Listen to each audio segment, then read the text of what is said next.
시청자 여러분 안녕하십니까? 오늘은 미리 말씀드린 대로 골드문트 아폴로그 25주년 애니버서리 모델 스페셜 에디션 한정판 모델을 직접 들어보러 나왔습니다.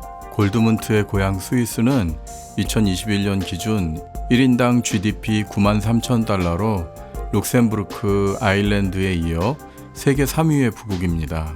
조셉 회피처인 룩셈부르크를 제외하면 늘 1인당 GDP 1, 2위를 다투는 나라가 바로 스위스입니다. 일반적으로 어느 나라나 비싼 물건이 있고 싼 물건이 있지만 스위스는 싼 물건을 거의 생산하지 않습니다. 모든 제품이 예술품에 가까운 수준으로 만들어진다는 의미입니다. 스위스 오디오가 비쌀 수밖에 없는 이유가 여기에 있습니다. 아폴로그 초기 모델은 3웨이에 5개의 유닛을 장착한 패시브 스피커였습니다. 25주년 애니버서리 스페셜 에디션은 좌우 채널에 각각 6개의 파워 앰프를 내장하여 채널당 1900W의 출력을 내는 액티브 스피커입니다. 좌우 스피커에는 신호와 별도로 전원 공급이 필요하며 오디오 신호는 아날로그가 아니라 디지털 신호인 SPDIF를 유선 혹은 무선으로 전송받을 수 있습니다.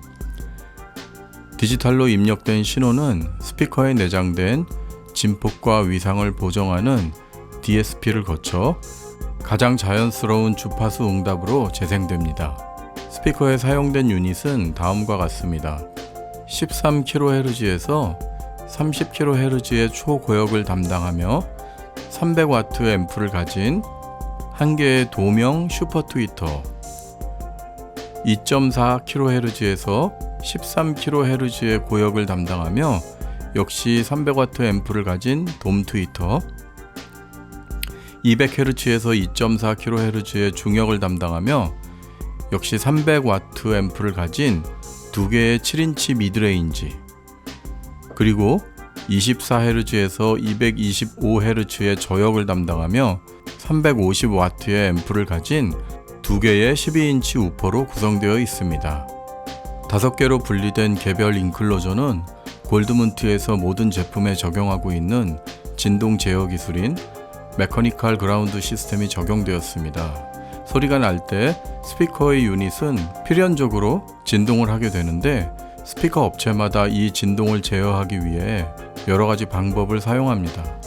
인클로저의 재질을 매우 무거운 금속으로 만들어 통울림을 배제하기도 하고 유닛의 반작용 에너지를 포트에서 제어하는데 여기에는 물리학을 기반으로 한 수많은 공기역학 기술이 적용됩니다. 골드문트는 유닛 간의 간섭을 최소화하기 위해 각각의 유닛을 별도의 인클로저로 분리했으며 각 인클로저의 간섭을 최소화하면서도 필연적으로 생길 수밖에 없는 진동을 가장 효율적으로 전달하여 상쇄하는 소위 진동 접지 시스템이라고 할 수 있는 메커니컬 그라운드 시스템을 적용하게 되었습니다. 이 때문에 각 유닛 간 간섭을 최소화하여 대역별로 명료하게 표현되는 소리를 완성하였습니다.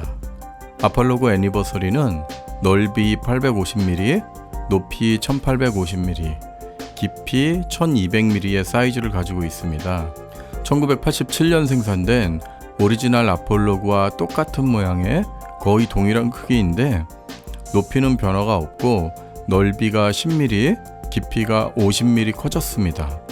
눈대중으로는 구별하기 어려우며 가장 큰 차이는 오리지널 아폴로그는 중역 인클로저에 한 개의 7인치 미드레인지 유닛이 장착된 것에 비해 애니버서리 모델의 미드레인지에는 2개의 7인치 유닛이 장착되어 있다는 것입니다.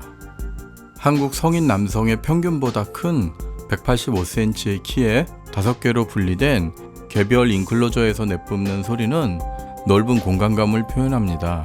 재생하는 소리의 특성은 고출력 자체 파워가 장착되어 있음에도 불구하고 자극적이거나 인위적 느낌이 없는 자연스러운 소리입니다. 30kHz의 초고역을 내는 슈퍼 트위터에 300W의 앰프가 장착되어 있다면 상당히 자극적인 소리가 나오지 않을까 하는 기대 혹은 우려를 할 수 있습니다. 보컬 치차름에 대한 약간의 느낌이라도 있어야 하는데 슈퍼 트위터의 존재에 대한 의식 자체를 못할 만큼 초고음을 의식하기 어려웠고 소리를 구성하는 어떤 개별 요소도 특별히 부각되지 않는 느낌입니다. 모든 소리가 잘 들리지만 역설적으로 어떤 소리도 크게 튀는 느낌이 없었습니다. 따라서 고음이 어떻고 저음이 어떻다는 말로 소리를 설명하는 것이 큰 의미가 없습니다. 아폴로그 애니버서리는 하드웨어를 통해 재미를 추구하는 오디오 매니아를 위한 기기는 아닙니다. 오디오 매니아라면 이런저런 파트를 교체하고 튜닝을 하면서 자신이 원하는 소리를 만드는 재미를 추구하는 것인데, 아폴로그 애니버서리는 이미 완성되어 있는 소리를 재생합니다. 내장된 앰프를 배제하고 다른 앰프를 연결할 수 없으며 소스 입력 자체도 디지털이기 때문에 아날로그에 비해 케이블 특성도 많이 타지 않습니다. 프리앰프의 특성도 아폴로그 애니버서리 앞에서는 의미가 없습니다. 아날로그 입력을 할 수 없기 때문입니다. 이 시스템의 단점이라면 턴테이블과 같이 아날로그 입력을 해야 할 때 AD 컨버터를 거쳐야 하는 번거로움이 있을 수 있다는 점입니다. PC로 말하면 맥킨토시에 비유할 수 있습니다. 조립형 PC처럼 사용 중에 그래픽카드나 CPU를 교체하며 성능을 향상시키는 재미는 느낄 수 없으며 그저 주어진 사양으로 사용해야 합니다. 그런데 주어진 사양에서 골드문트가 추구하는 최고의 성능이 이미 적용되어 있는 상황입니다. 음악 매니아라면 하드웨어에 신경 쓰지 않고 완성된 음을 즐길 수 있습니다. 아폴로그 애니버서리 스페셜 에디션 스피커에 대해 간단하게 알아보았습니다.